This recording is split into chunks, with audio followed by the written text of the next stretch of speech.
pouvoir voir ici cet après-midi? Mais cet après-midi, c'est plutôt une information sur l'aviation générale et sportive. Chaque année, et cette année déjà pour la 6e fois, on organise ça avec le Science Club qui est raccordé, disons, au Musée national. Alors il y en a chaque année, bon, par exemple comme cette année, et on a plus que 40 jeunes étudiants entre 13 et 18 ans qui viennent ici voir, premièrement, faire disons, un peu de la théorie pour savoir comment un avion, pourquoi un avion vole, comment il vole et tout ça. Soit tout à fait de la théorie sur l'avion, les petits avions, c'est la même chose pour les grands aussi. Ici, Cargolux qu'on voit dans le dos. Et puis, naturellement, on va visiter aussi un peu les installations ici de l'aéroport, c'est-à-dire ce qui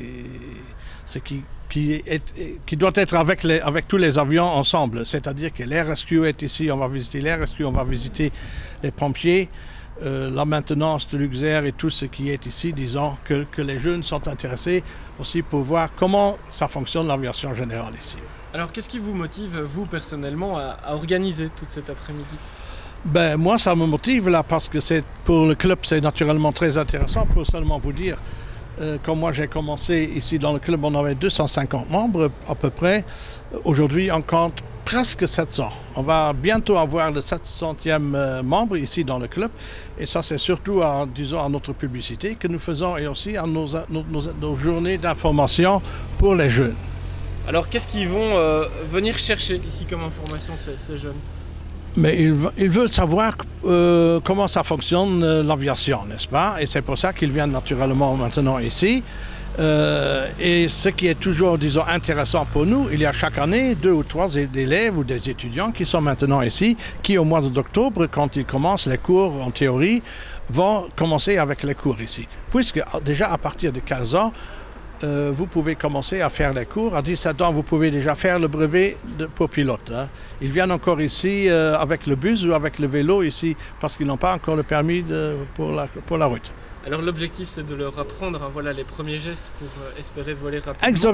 Oui. Et peut-être arriver encore plus loin, peut-être pilote de ligne ou... Oui, ça c'est aussi naturellement un grand avantage ici de l'aérosport. L'aérosport est premièrement un club, n'est-ce pas, avec des pilotes privés et sportifs, si je peux dire. Et alors d'un autre côté, on a tout de suite là derrière la LFTA, Luxembourg Flight Training Academy. Ça c'est alors pour continuer en professionnel. C'est-à-dire, quand on a terminé ici son PPL, brevet de pilote privé, quand on a terminé ça, on peut tout de suite continuer pour faire son brevet professionnel ici. Alors est-ce qu'il y a des grands noms qui sont passés ici par votre écolage et qui sont aujourd'hui beaucoup plus hauts? Mais je peux pas citer là maintenant disons des noms, mais ce que nous pouvons dire, voilà, il y a tous les pilotes qui sont passés par ici, travaillent soit chez Luxair et Cargolux déjà la plupart, mais il y en a aussi beaucoup qui travaillent chez Françair, chez Lufthansa, EasyJet, Ryanair et beaucoup de lignes parce qu'on a vraiment beaucoup de pilotes professionnels qui viennent encore toujours régulièrement voler ici avec les petites machines là parce que ça fait du plaisir. L'autre avec les grosses machines là, ça c'est du travail. Alors votre plus grande fierté justement par rapport à tout le travail accompli ici? La fierté est qu'il reste toujours des jeunes gens qui restent attachés à l'aviation.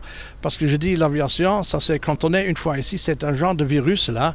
Une fois attaqué avec ce virus là, on restera toujours. Alors un virus qui n'est pas forcément à la portée de toutes les bourses, on imagine que c'est quand même assez onéreux. Oui, c'est peut-être pas, disons, le moins cher là, ce qui se passe ici dans l'aviation, mais il y en a aussi des autres qui sont même plus chers.